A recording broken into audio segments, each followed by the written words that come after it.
Hey, welcome to the Fireside Tattoo Podcast. My name is Jake. I'm the host of this show. We're at Hell City. This is our very first episode. We're in a broom closet. It's actually pretty nice room. This is Ty McEwan.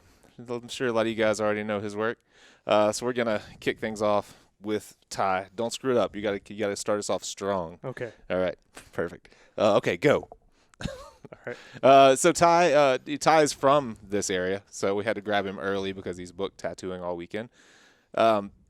So talk just a little bit to start. I mean, I think most people are familiar with your work, but a lot of kind of like bioorganic, stylistic, from a stylistic standpoint, a lot of bioorganic mostly. That's about all I see from you. Did you start out working that way, or? No, not at all. I started, like most people, I started out just doing whatever came in the shop, flash and stuff like that. And Did you draw that way early on, or no? I drew kind of like portrait type stuff, and then like landscape type stuff, like bio-ish kind of stuff. But at the time, the temperature or whatever of tattooing wasn't where you could just specialize. Specialize in anything. Yeah. So what year would this have been? When did you start? About 14 years ago. Okay, yeah. Yeah, so I started doing that stuff, and I was always trying to, kind of push it towards that like organic styled stuff. Mm-hmm. And then I found myself doing more portrait realism stuff for a couple of years. Because I was in Southern California at the time, kind of when that big boom of like realism hit. Yeah. With like Nico and Mike DeMasi and Mike DeVries and that type of stuff. And then I just kept pushing it, trying to get away from that type of stuff. And then like now, I'd say 98% of what I do is bioorganic stuff. Yeah. What made you push away from realism? Did you not enjoy it, or did you feel like you weren't really good at it, or what was? No, not at all. I just felt like, where my passion is at is, creating my own art from my own reference or my own experiences. I've always been drawn to like being outdoors and the outside. Yeah, and stuff. I think I've noticed. I see you taking photos out in the desert or just wherever. I noticed that you'll you photograph a lot of stuff similar to the way that would provide good reference for your tattoos and drawings. So you work a lot from life or from your own photographic reference. You draw inspiration from it. You work directly from it a lot when you're drawing, or a little bit of both. Yeah. I mean, I have tons of backlogged, reference and stuff like that I will pull out for specific stuff. Or a lot of times I just try to soak it up while I'm out there, or I'll bring like a sketchbook with me when I go on a hike or whatever. Yeah. And you still draw. You don't draw digitally much. You draw not at all. I use it to like I tattoo in a layer process. Mm-hmm. So typically what I have my clients do is, after a first session or a second session, I'll have them send over a healed photo, and then like maybe I'll mess with contrast or play with stuff digitally, just to be ready for their next session. Yeah. And the way that you work, it kind of lends itself to layering and multiple passes. It would be real difficult to do it otherwise. Yeah, like I'm sure there's people out there that can do it in one pass. I've never been able to get everything done I want to do, and the skin just can't hold, take that abuse, and I'm just not willing to gamble with it, so I prefer to break it up. Yeah. How does that affect you when you're traveling, working shows, things like that? Do you feel pressured to, or do you try to do any one-shot work, or do you try to let people know on the front end, like you're probably gonna have to make a trip to finish this thing up? Yeah, I mean, we try to communicate that really well to my clients in the beginning.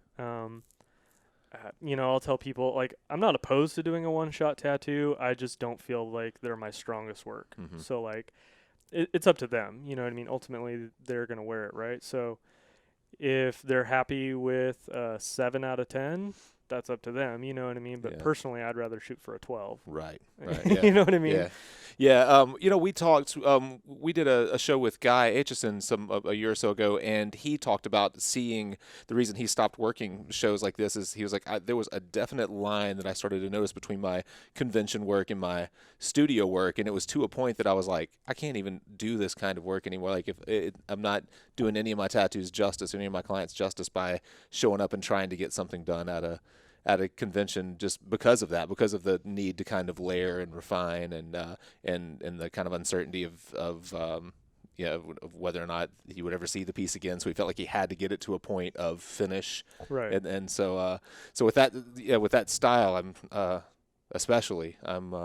sure that's a common thing that biomech and bioorganic tattooers deal with a lot. Yeah, I mean, I can kind of only speak to my own, perspective, but like, or experience, but like, like I don't mind starting something at conventions, because not everybody, they're just trying to get in when they can, and if I'm in their area or whatever, I'm more than happy to at least get it started for them, Yeah, and you just try to communicate that it would be good if they can make a trip out or catch up with you the next time that you're there or whatever it is. But then sometimes you probably end up with a lot of unfinished work that's sitting out there for a year or more. Yeah. Yeah. Does that bother you at all? Or? I mean, of course, I'd rather it get done quickly or as quickly as possible. But I understand that like not everybody has the time or the budget to do that. So, I just try to, I just try to stay focused on it and layer it in a certain way so that like when I pick it up next time, that I'm not like, moved on beyond that. You know what I mean? Yeah. I think that's kind of the biggest thing when you go long chunks of time without working on something is that you come back and you're like, man, I don't really even draw like that anymore. Or like, I'm going to spend the first 3 hours just going back and redoing what was already done, and you hate for someone, you're like, oh, well, you paid for this part twice. Right. Yeah. So that's why it's important to kind of, know exactly what you're going to do and how you're going to do it and, be as efficient as possible so that, your clients aren't paying for you just noodling around and not really doing anything different, Yeah. Do you find that you can use that aged work a lot to create a lot of atmosphere? I know a lot of what I think makes your work stand out, I think it's real recognizable in that, in that style. I can recognize your work really quickly because a lot of times the shapes are larger and more simplistic and just and you use the client skin tone, I think, really effectively to kind of create a lot of atmosphere. Do you find that by sometimes if you have a year in between that you can say like, wow, if I go and I like set some immediate foreground stuff on top of this stuff that's a year healed, it's really going to create a lot of distance. And so I maybe need a little discipline to not touch that stuff and leave it alone. Do you? I actually don't. What I do is, what I tend to do is I go over everything again, but it kind of lets me know how colors age and things like that and how they, how it holds up really. And my idea is that if I go over everything at least 3 times, like then at that point, it's kind of up to the pigment, right? Like I've made that thing green 3 fucking times, man. Like, I mean, it is what it is. It's as green as it's going to get. You know what I mean? Yeah. Do you find of course, most of the stuff that I'm seeing on your Instagram feed is fresh and, you'll have, say for instance, some really kind of off peachy tones in the distance with some like glistening whites in them, and then maybe framed with something darker or bolder in the foreground. Do you find that that you see things healed when you're taking that approach where you're dealing with just off skin tones and white pops that are really a focal point? Do you find that a year later, 2 years later, that you're like, that just doesn't do what I want it to do? It's something that I have to hit repeatedly, or do you feel like it? Do you feel like you've done enough now that you know how it's going to sit for 5 or 10 years? Yeah, I feel like I have a pretty good judge of where it's going to lay. But everybody is different. So like, I think a lot of that depends on a client's like lifestyle. You know what I mean? Like, we do us. As artists, we do the best that we can. To do the best work that we can. But once a client leaves, like there's we have no control over that, right? So like if they love being outside, that and they just burn the hell out of it, like shit, man, I don't care how well you tattooed that thing or how strong the pigment is, like it's just gonna eat it. So I try to tell my clients that, like, hey, the more you go in the sun, you're just destroying this thing, but ultimately it's up to them. It's up to them. Sure. So working in a bio kind of style, do you feel like you have to make, or when you're drawing, are you trying to set yourself apart from other people that are doing similar work? Do you look at people like Guy, for example, and for inspiration, or do you try to avoid looking at other people that work similarly so that you don't end up, kind of like Right. following and doing what they're doing? I mean, I've looked at people's stuff, like early on or whatever, and Guy was the main inspiration to even become a tattooer for me. Like, Yeah. But I don't look at their stuff for inspiration at all or anything like that. It's more just like, oh shit, that's cool. Really cool. Like, Yeah, but it's not sick. like I need to save that for reference. I need to use that effect. I or mean, anything. like, it does kind of suck when like you kind of end up on like a similar wavelength with someone. Like you have this idea, or maybe you started a piece or you started a sketch that you're like ready to pounce on, kind of thing, or drawn from an upcoming client or something, and then like you pull up your feed, you're bored or whatever, and you're just like, oh shit, that looks like almost exactly like now it's back to the drawing table, right? Because then you got to be like, fuck, what am I gonna do? I have avoided specific color palettes for that reason. Like, Guy's really famous for using, like purple and golds or like blues and like heavy blue and green kind of combinations. Yeah. So, I've kind of purposely tried to avoid that like gold and blue or gold and purple combo, which sucks 'cause those are awesome color choices because they hold up really well. They look super striking. But also, like I personally like things that look closer to realistic and natural lighting that I see in my own experience. So I kind of tend to lean towards a more muted palette. Yeah. And it also client's skin will dictate that. Some people that was that be my get next question. when they get that shit doesn't work in everybody. So sometimes you got to bump it up or bump it down. Yeah. I that was gonna go that direction just because I think a lot of times you,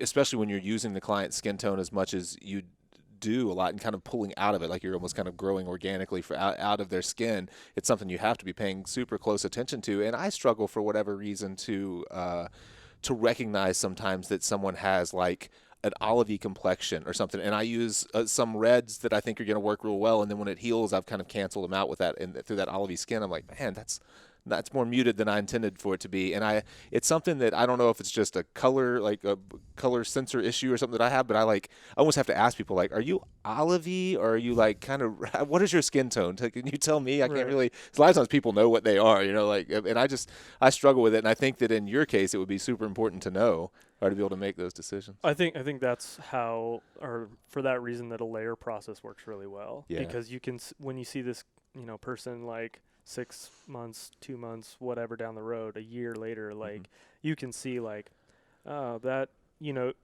putting in like kind of a more muted, like underpainting, if you will, like you can kind of determine like what those colors are going to look like, right? How they're going to age, to a degree, and then you can assess it and move on. Yeah. Yeah. What about other mediums besides your sketchbook? Do you work in a lot of other mediums? Do you paint much? I paint all the time. I do a lot of oil painting. I thought you did. I can. Right, a lot of plein air or a lot of. Like I haven't got into plein air. I've kind of picked Nick's brain about like getting a setup and all that stuff and trying to get mess with it a little bit, but it seems ideal because I do a lot of like hiking and backpacking kind of type stuff, and it seems like it would be a great time to get into that, but I just haven't done it. I haven't done it yet. I just spent, or Nick just came out and did a workshop at my studio maybe last month, a few weeks ago, and we spent 2 or 3 days after the workshop just going out each day and doing some plein air work.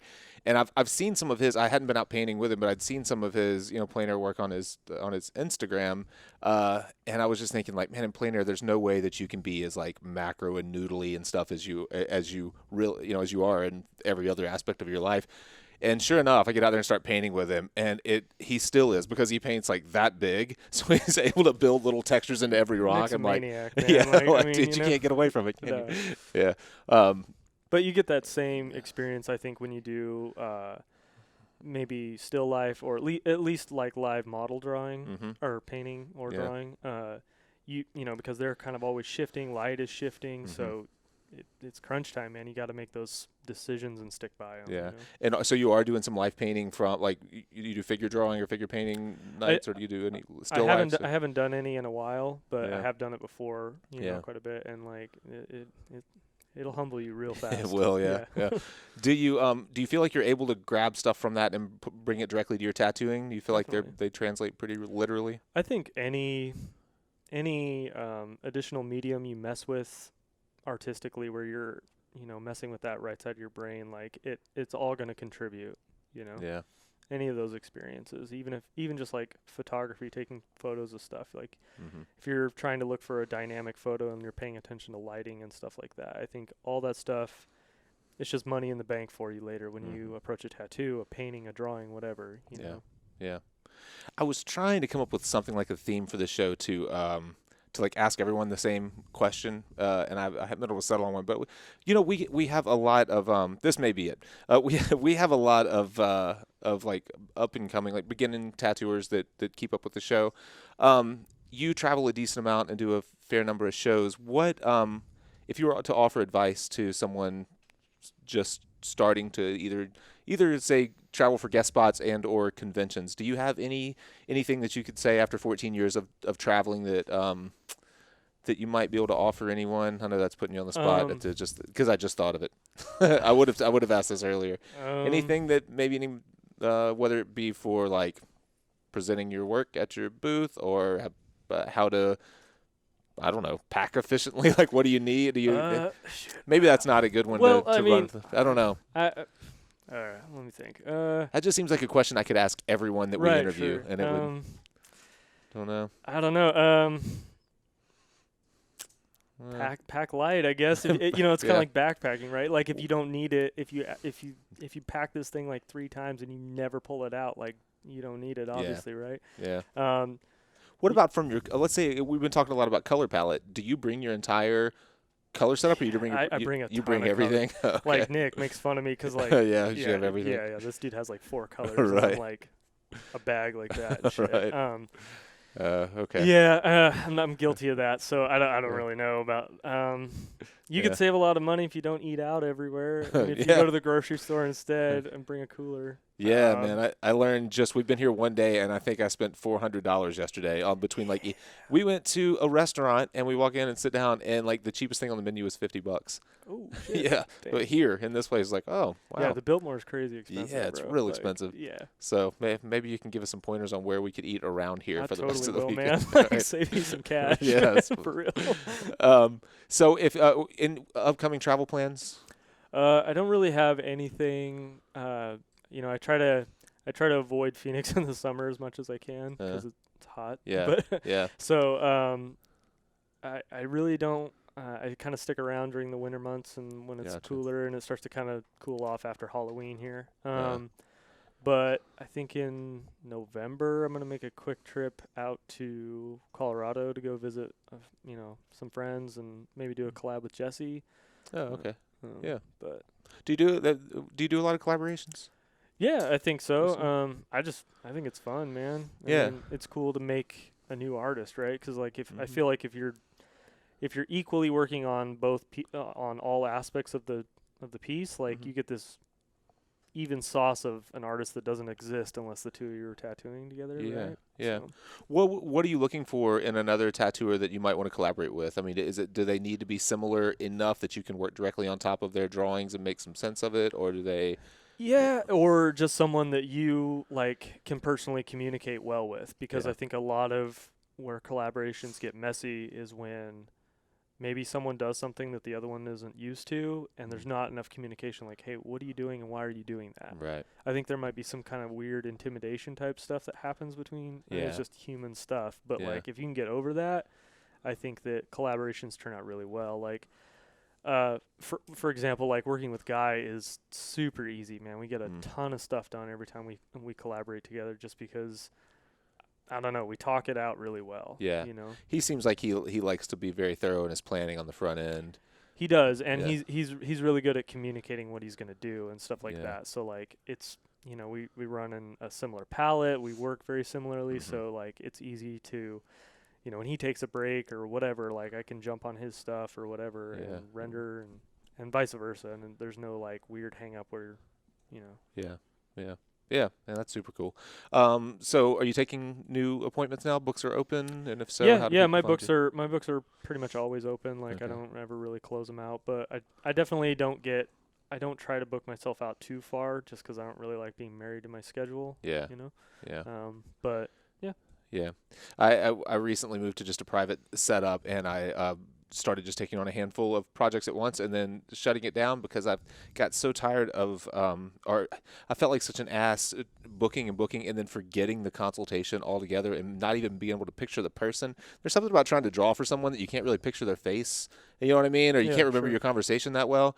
That and it just makes you feel like an asshole because you're like, well, this person's been looking forward to this for 3 months or whatever Right. now, and I can't remember their face. That's Yeah, it kind of sucks. It's part of like that whole the nature of the beast, right? Yeah. I mean, we see so many people and we deal with so much all the time that it can be tough to try to commit all of that stuff to memory. right. Yeah. One thing that helped me with that was I started taking on years ago. I took on one client a day. That's it. Yeah. So I have. If you're getting tattooed, all I'm focused on is you. I'm not worried about at 6 o'clock when Yep.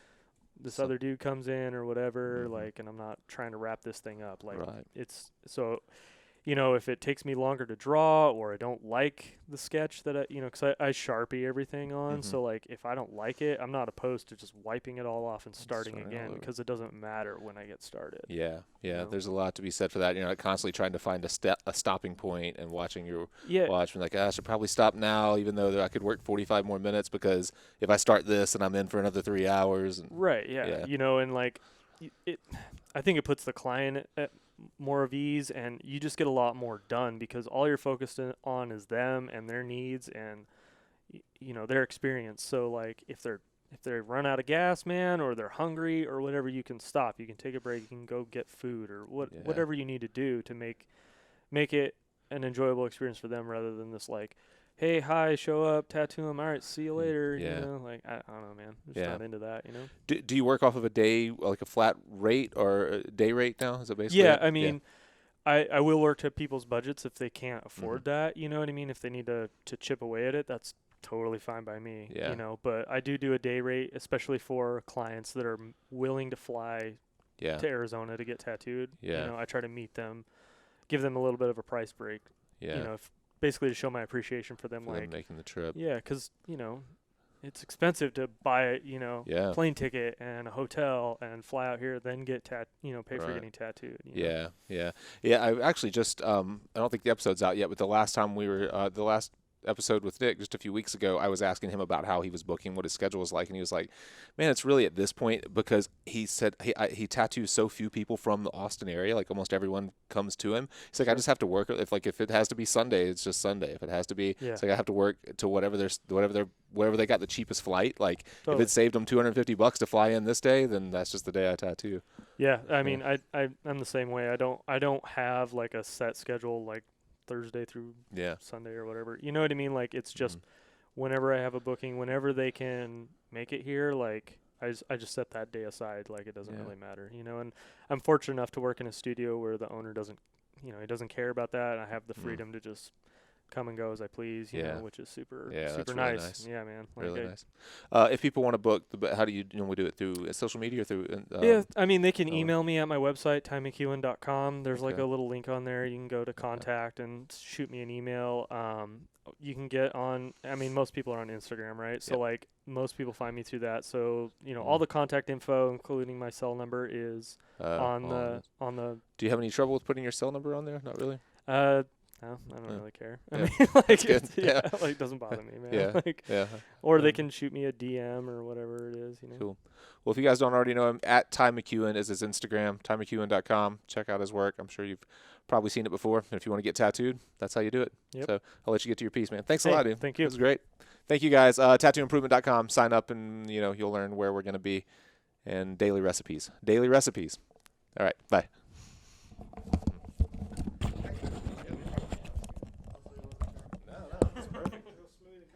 How long was it? 22, 23 minutes.